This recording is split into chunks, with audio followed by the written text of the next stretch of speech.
Hello and welcome into Behind the Line. I'm your host, Alex Dusky. Parker is not here today, so we have the great guest host of Ian Nickel. Hey, Ian, how are you doing today? I'm doing fantastic. I'm happy to be here. Thank you so much for joining us. Oh, no problem, no problem. I'm happy to. So. Well, we're going to get right into it and start talking about Big Ten football starting this weekend. We've been talking about it since they decided to cancel their season back in July, and now the long-awaited time is here this weekend. What are you looking forward to for these matchups? Honestly, I feel like the Big Ten is just Ohio State versus everybody else. Yeah.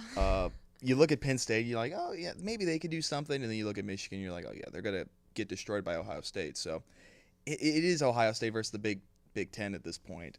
And Ohio State's first game this weekend is against Nebraska, and Nebraska got killed with their season this year. We were talking, Parker and I were talking about it in previous weeks, how, Nebraska was kind of the school that took the step ahead and was like, listen, we're going to play football, and if it means we leave the Big Ten, we leave the Big Ten. And so it's as if the conference said, all right, you wanted to play football? Well, here you go, have Ohio State. So that'll be a tough matchup for sure there. And then Michigan versus Minnesota is the only ranked matchup this weekend. How do you think that one's going to play out? I like Minnesota. I like PJ Fleck. I think he can do something really good. And we saw that last year with that Outback Bowl win against Auburn. And you look at Nebraska's schedule, they have Ohio State and Wisconsin the first 2 weeks. So, and then they have Penn State. So 3 of their 4 opponents are top 15 teams. Mm-hmm. So there's a feasible chance that they don't win a game at all this year. Yeah. And does not look good for Nebraska at the moment. Moving back to the Big 12, this weekend OSU was supposed to play against Baylor at Baylor for their homecoming, but Baylor had to cancel or postpone that game until December 12th because of COVID. So OSU has had 3 full bye weeks without playing a game, and they were 17th the last time we played a game, and this weekend against Iowa State, we will be 6th in the nation. I think that's kind of crazy. How do you think these Big 12 rankings are going, with Iowa State, Oklahoma State, and K-State being the only Big 12 teams that are ranked? It's kind of a crazy conference right now. It's very surprising considering that at the opening week of the year we saw Iowa State lose to Louisiana Lafayette, who just lost to Coastal Carolina, who is ranked now, which good for them. And then Kansas State, we saw them lose to Arkansas State, and now they've just been on winning streaks toward then. It's not really good for the Big 12 considering that, those teams have losses and that if they end up winning the Big 12, that's not going to bode well for them, the playoff committee. Mm-hmm. If you're the Big 12, I think you have to consider, maybe we should let Oklahoma State win out because that's our best chance. I think if the Big 12 wants to get into the playoff, I think Oklahoma State is your best chance. Yes, and as you can see up there, the 3 teams that are ranked all have 3 wins. Iowa State and Kansas State both have 1 loss. Oklahoma State is down a game because of the postponed Baylor game, so it'll be a good matchup for sure this weekend, and we will have Ocali sports editor Sadeep on later in the show to preview that game more, so we don't want to spoil anything. Switching conferences again to the SEC, the Georgia-Alabama game. Parker and I were talking about it last week, and then I think maybe 30 minutes after the show, the news broke that Nick Saban tested positive. But he was able to coach, and Bama won that game 41-24. What are some takeaways from that game, do you think? Alabama is the best team in the SEC by far. COVID be darned. How did Nick Saban, honestly, I want to look into this camera real quick. How does Nick Saban somehow get a positive test on a Wednesday and then proceed to get the negative test that he needs for Saturday? He got tested 5 times in 3 days. Does Nick Saban defy science? That's yes. what I want to know. Alabama football defies all laws. I think we've learned that with anything. I saw a tweet that said Alabama had conducted 240 tests in 48 hours between coaches, players, personnel, and Nick Saban is still undefeated against previous assistant coaches. That's what people were saying, oh my gosh, if Saban's not here, Georgia has a chance, but Georgia did not score a single point in the second half. I thought Georgia had a chance in the beginning of this game. Alabama, Mac Jones has somehow figured it out compared to last season. It doesn't make any, the step that he's taken has been really impressive to me, and it shows that they're going to win the SEC here. I think so. The coming weeks. Yeah, Alabama plays Tennessee next week, which should be a pretty easy win for Alabama, unfortunately, because Tennessee not doing too hot anymore. First home loss against Kentucky in 36 years. That's it for right now. After this commercial break, we'll be back to discuss some Oklahoma State basketball. Stay with us. Oh, there you go. Superstar. The end of the practice is when we do all of our, intensity drills. Okay. She was going at it. Stop. If we get them to Detroit by, let's say Monday the 15th.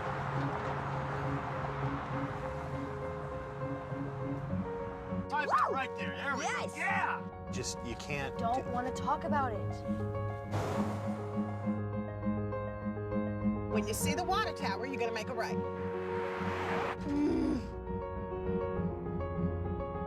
If we win this, is the one way to get to the playoffs. I know.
Welcome back to Behind the Line. I'm Alex. Here with me is Ian Nichols. Sorry. It's all good. Excited to talk about Cowboy basketball. They had their first practice last week, and they live streamed it for fans and everyone to watch, which I thought was a really cool opportunity for Oklahoma State just to get involved and see this team that everyone's been talking about so much. What have you heard about Cowboy basketball so far?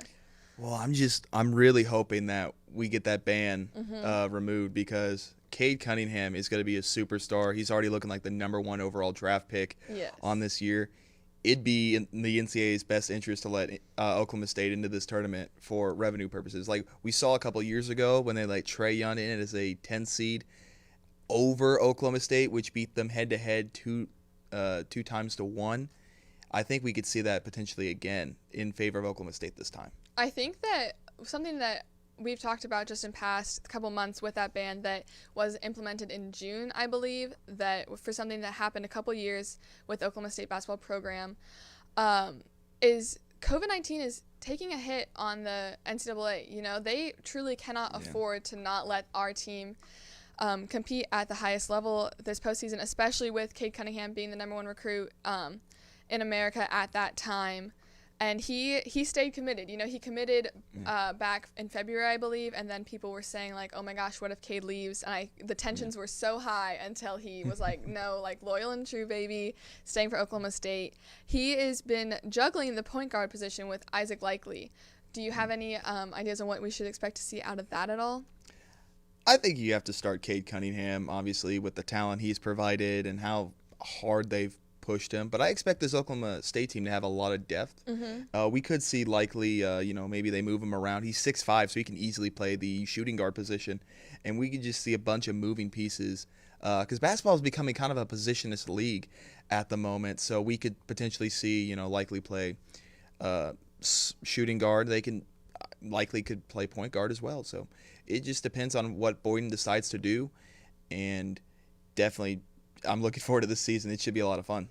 I think so too. There was before the practice that the team live streamed, Cade Cunningham and Mike Boynton both got on Zooms that I was able to be on, and Cade was saying how him and Isaac have just been juggling the point guard position. Here's some footage from that practice. It's a big team this year. We got most of our returners coming back. Of course, we'll be missing Cam McGriff, Lindy Waters, Thomas DeZagua, but the Boone twins are both back.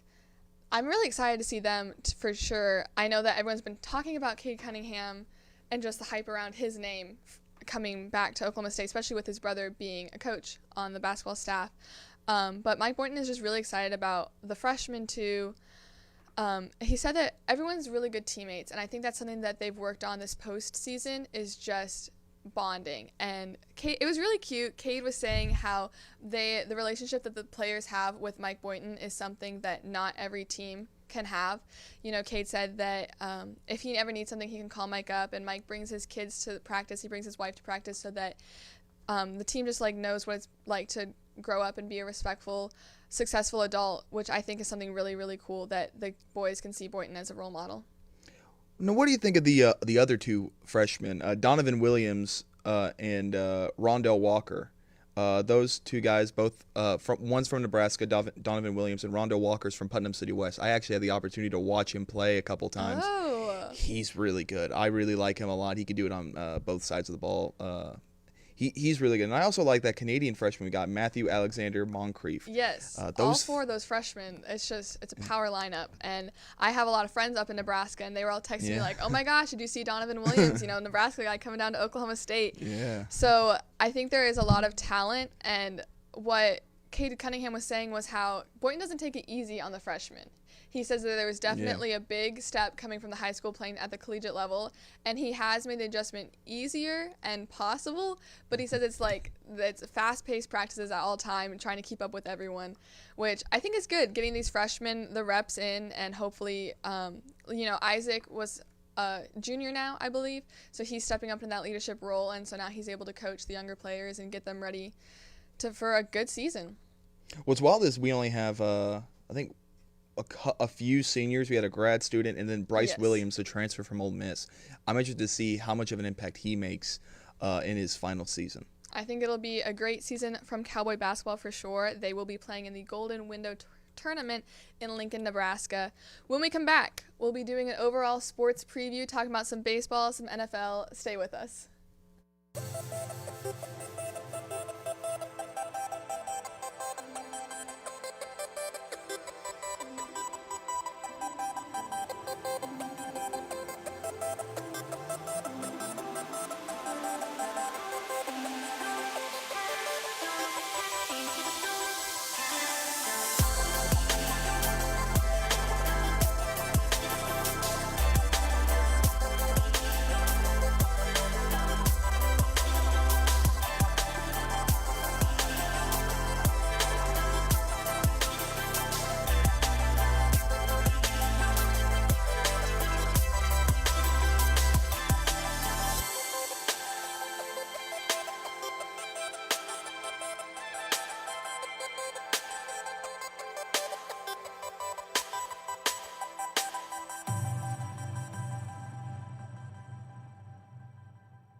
Hi, I'm Will Joyce, the Mayor of Stillwater.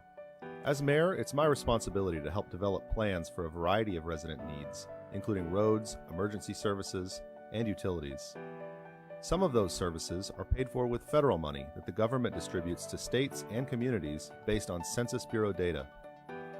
This is your tax money coming back to our community, but if you or your household aren't counted, we lose nearly $1,200 per person to places like Texas, Kansas, and Arkansas. So help bring that money back to local communities by filling out the 2020 census. This year, it's easy to do.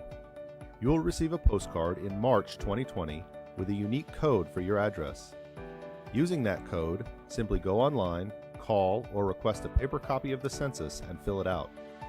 I want to make sure that you and your whole household are counted in the 2020 census. It's important not just to Stillwater, but to all of Payne County. Welcome back to Behind the Line. Before we switch to baseball, we're going to touch briefly back on that Big Ten matchups this weekend. I think we have a graphic of all the matchups to show the viewers what to expect this weekend. But what we were saying, Michigan, Minnesota, the only ranked games. Oh, here it is. Illinois plays number 14 ranked Wisconsin. That'll probably be an easy win for Wisconsin. Rutgers, new coach Greg Schiano, he's back. I think that'll be – I'm really excited for this Rutgers football season for sure. Do any other matchups stand up to you, Ian? I was about to say you're excited about Rutgers football. Honestly, I looked at Rutgers. I was like, Rutgers. My dad's an alum, so we Oh, support okay. the Scarlet Knights in No. my household. But Yeah, of course. I you respect know, that. They got something to prove this season for sure. Yeah, So make sure to watch some Big Ten football this weekend. Absolutely. Illinois, they beat Wisconsin last year, I think in Champaign. So that's going to be a revenge matchup for Wisconsin. And then obviously you look at that matchup at the bottom right there, Minnesota at Michigan. You're hoping PJ Fleck isn't a one-year wonder if you're a Golden Gopher fan. Right, yes. So I like Minnesota to win that game, but it's going to be definitely close. And game day's there, so it'll be a lot of fun. For sure. We love Big Ten. It's back. Yeah. On the Big 12 side of things, we touched on it, but then we didn't actually talk about the one game that there was this weekend, which was West Virginia, Kansas. Mountaineers winning 38-17 against the Jayhawks. What did you take away from that game? West Virginia's they're pretty solid. Surprisingly, they're 3-1. Only lost to us, of course. Yes. Yeah, a little flex in there. I love the rushing attack that West Virginia provides with Letty Brown. He had 190 plus 195 yards and a touchdown in that game against Kansas. They look really solid. I don't know if we'll see them in the Big 12 championship game, but they can potentially get a New Year's Six spot or maybe that Alamo Bowl spot, which is like the next best thing. Yeah, West Virginia for sure is someone to look out for. And you were saying before the show started that Puka Williams made an announcement. Yes, so I think this was announced Monday, but Puka Williams is opting out of the 2020 season. He's going to be with his mom, who is having some health problems right now. And honestly, I respect it. Family first. And I think Puka Williams is a solid running back and a solid guy. I think that if he was not on Kansas, I think we could see him in the NFL. And I think we can still see him in the NFL. Yeah, I think he's a really solid running back. Hopefully things with his mom improve, but, props to him for choosing family over sports. Switching gears over to baseball. Game 1 of the World Series was last night. Dodgers over the Rays. Dodgers won 8-3. What are some takeaways? I know that you watched some of the highlights from that game. Yeah, Dodgers bats, man, they can hit. They have so much depth on that team. It is unreal. They won 8-3, and this matchup is super interesting. It's the big market versus the small market team. Tampa, they play in the Trop, which is one of the ugliest stadiums ever. And the this Dodgers is stadium is the Rays. This is their second time in franchise history coming to the World Series, and this is the Dodgers' third time in 4 years. So yes, yeah. Just adding on to that big gap between the two teams. And David Price, who's now with the Dodgers, he was on that Rays team in 2008. I'm actually really interested in Game 2, and I think it's going to bode well for the Rays. They have Blake Snell on the mound, the 2018 Cy Young winner of the year, AL in 2018.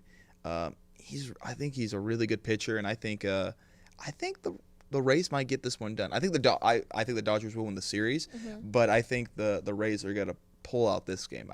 They'll pull out a couple and they'll surprise you. All right, we'll have to come back after the World Series and see how your predictions laid out. But it is interesting to note that this is the fourth time since 1995 that the teams with the two best records are actually playing in the championship, because in 1995 is when they started the wild card rounds, and so a lot of times that the wild card teams are the ones that actually make it to the World Series. So that's something really cool. I know that a lot of serious baseball fans are excited that it's actually the two best teams in the MLB.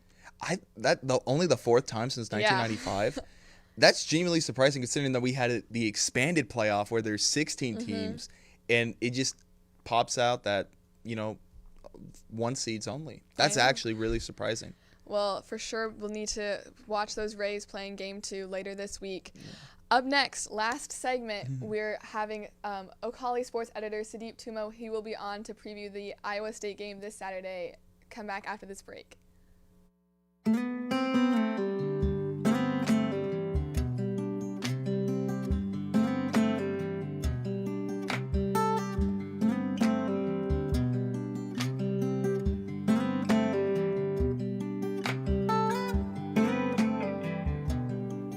Hi everybody, my name is Emily Shuping. I'm your marketing coordinator for the Made in Oklahoma Coalition. I'm coming to you with an amazing opportunity. We are teaming up with the Ocali Media Group at Oklahoma State University. We want to tell your story on the following platforms: streaming, newspaper, and digital. This opportunity will not only allow your story to be told locally, but nationally as well. I am so excited for each of you to join in on this tremendous opportunity. This will not only be good for your business, but it will be good for our great state of Oklahoma. You can be expecting an email from me soon with more details about this opportunity.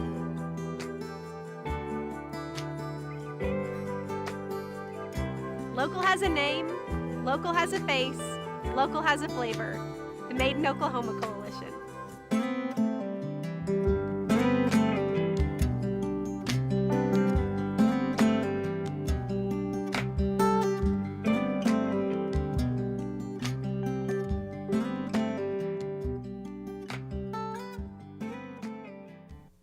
All right, welcome back to Behind the Line. Here with us is Ocali sports editor Sudeep Tuma. Thank you so much for coming on the show. How are you doing today? I'm doing well. Thank you for having me. Happy to be here. Are you excited about OSU finally having another game this Saturday? I am very excited. It's put me out of work. Oh. Yeah, for sure. It'll be a good matchup, number 6 versus number 17. And this is arguably the first big game Oklahoma State will be facing through so far this season. So there's a lot of things, the Cowboys really have to show what they're made of this weekend. Yeah, definitely. I mean, number 1, Spencer Sanders, right? Yeah. I keep saying, to me, I haven't seen Spencer Sanders play one play, basically, Exactly. Right? The 3 plays he was there, 4 plays, whatever it was just a handoff, short pass. You haven't seen the Spencer Sanders that you were expecting to, right? Because of this entire offseason, there was so much hype around this team, right? 2011 expectations. We heard it so much, right? And part of that was the fact that you had Tylen Trubo coming back, right? The defense, the O-line, everything. But you didn't see Spencer. Well, you had one of your things in the puzzle, and obviously one of the big things is Spencer Sanders taking that leap, right, as a redshirt sophomore now. But we never really got to see that, right? We never got to see his improved pocket presence, which was a big narrative over the offseason. But now we'll actually get the chance to see that, right, in his first game. And I guess the good thing is all these weeks off, he's had a lot of time to get healthy, right? Because he could have played against West Virginia. Mike Gundy said that, right? Right. He suited up. He looked like he was, up to game time in the press box. We didn't know whether he was about to start until about 5 seconds before, right? So that'll be one of those things that I'm obviously most interested to see. How do you think the defense what can the defense do to contain Brock Purdy? As Oklahoma State, they've allowed 9 points per game on the season, and Iowa State, they've had 29.8 points per game. Yeah, I mean, that offense is great. I think people forget so much because they're Iowa State, but Brock Purdy should be, I think nationwide consensus, is one of the best signal callers in college football. But he's awesome. You got 3 tight ends there that are very talented that you can use in a bunch of different creative ways. Xavier Hutchinson out wide, number 1 receiver, is very talented. So the key is kind of 2 things. 1, stop Breece Hall, right? Stop in the point of attack. I think the best offense that anyone's had against OSU this season was Letty Brown, right? Who showed his strength. His stiff arm was awesome, right? That's how he rushed for 100-plus yards. Besides that, OSU's run defense has been awesome, right? They've penetrated at the point of attack. They've gone the backfield. They've been great tackling, except that West Virginia game. That's one thing that they're really going to have to, hinge in on. And then after that, it's going to be stopping Brock Purdy. And I think I mentioned the tight ends, right?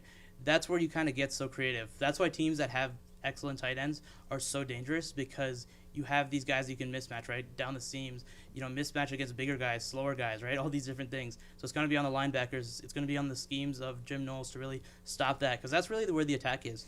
It's so tough when you have 3 tight ends that are 6'6", 6'7", and so athletic, right? That's where you stop them. And on the outside, it's going to be Rodarius Williams versus Xavier Hutchinson, who's their number 1 guy. He's about 6'3", but he's not your typical go down the field, go grab a deep ball. He's more of, yards after the catch. He's a fast guy, very good route runner, really wins on crossing routes, slants, curls, those short plays. So it's going to be on Rodarius to really shut that down, and that really can stop Iowa State a little bit, at least. Going back to the quarterback talk, something positive that did come out of Spencer's injury is that, Shane Illingworth has been able to step up to the plate and get the playing time. And, now we have 2 quarterbacks. Mike Gundy was asked earlier this week who our quarterback would be. He's like, I'm not going to tell you, even if I knew. I'm not going to, give our secret away. So what will Iowa State's defense have to do to adapt to, if we put Spencer in, if we put Shane in, if we're just constantly switching back and forth? Well, I think number 1 thing is Mike Gundy definitely plays games, right? Yeah. He's not. I mean, the truth is, to me, and I think the way everyone sees it, there's no way that it's not going to be Spencer Sanders this Saturday, because he can say all he wants. He's trying to trick everyone. But if you look at the way that OSU's approached the first 3 games, obviously the offense hasn't been there, right? It hasn't been the Right. same explosive offense. But a lot of that has to do with, to me, it's not just Shane Ellingworth struggling. He didn't. I think it's the offense, going to a more conservative game plan, right? You see it. Why are you running on 3rd and long? Why are you punting on 4th Yeah. and 2 at the 40, right? It's a ball control approach that's worked because the defense has been so good, right? But you're kind of doing that because you have that young freshman quarterback, right? And you see it. It's 1 read, 2 read, get rid of the ball, right? It's that. Tuck the ball and run. Just be safe, right? Don't turn over the ball. That's what they've done. That's what they've won. But now with Spencer back, you get to open up the entire playbook, and that'll change the dynamic. So I think he's going to be the number 1 guy. To me, there's no question about it. Do you think that they will switch snaps at all, or you think it should be Spencer the whole game? If I had my choice, I would say Spencer the whole time. I hate 2 quarterback systems. I don't think it ever works. And I mean, look at Clemson when they put Trevor Lawrence as the number 1, right? Look at every team, and the teams that have 2 quarterbacks are also usually not very good, right? So, but I think, I wouldn't be surprised because Mike Gundy did it in the Texas Bowl, but I think it's horrible because every time Spencer came in as that 4th guy, you knew he was just going to run the ball, right, on 4th down. And that really took away the element of, okay, maybe he'll run, maybe he'll pass. The defense has to adapt differently. So I think they should go number 1. We'll see what they do. So Oklahoma State has allowed 93.7 rushing yards, and Iowa State has allowed 97.3. We all know about Chuba Hubbard, and then there's Iowa State's running back, I believe Breece Hall. Breece Hall, sorry. Do you think it's going to come down to whoever gets 100 yards rushing? Is that going to determine who wins the game? It could honestly go so many different ways. It could be which offense scores the most. It could be which defense plays the best, right? Because OSU's defense is right now number 2 in the country, I believe. But they haven't played an offense like Iowa State, but also who's the best offense in the Big 12, right? There's so many different questions for both these teams because Iowa State obviously started slow. But Breece Hall, has been doing an excellent job, right? He's strong. He's what I love most is he can put his foot in the ground and just cut, right? His cut ability is awesome. He's got some burst for, a bigger guy. But, for Chuba and LD Brown, I think a big thing will be, you mentioned their run defense. I've been studying their defense all week, and that is their strength right now, their run defense. They got a good defensive line. Jaquan Bailey is a great on the defensive end. Will McDonald comes in second line. So they're deep. Then they're linebackers. Jake Hummel and Mike Rose on the outside. They're 2 excellent run stoppers. They got 3 safeties back there like OSU does. They're a great run-stopping unit. And I think a big thing will be this offensive line for OSU. I think that's going to be bigger because Chuba, but how is there, how is that offensive line going to stop or create holes for Chuba Hubbard, LD Brown, and let those guys, feast in the second unit, make guys miss. All right. Well, thank you so much for joining us, Sadeep. It'll for sure be a big game against the Cowboys and the Cyclones this Saturday. Thank you so much for watching our show. You can join in next week at 2:45 on Suddenlink Channel 112, Roku, Amazon Fire Stick, and Apple TV. Tune in this Saturday at 1:30 for a pregame show that we will be putting on. For Ian and I'm Alex. Thank you for watching our show. Go Pokes!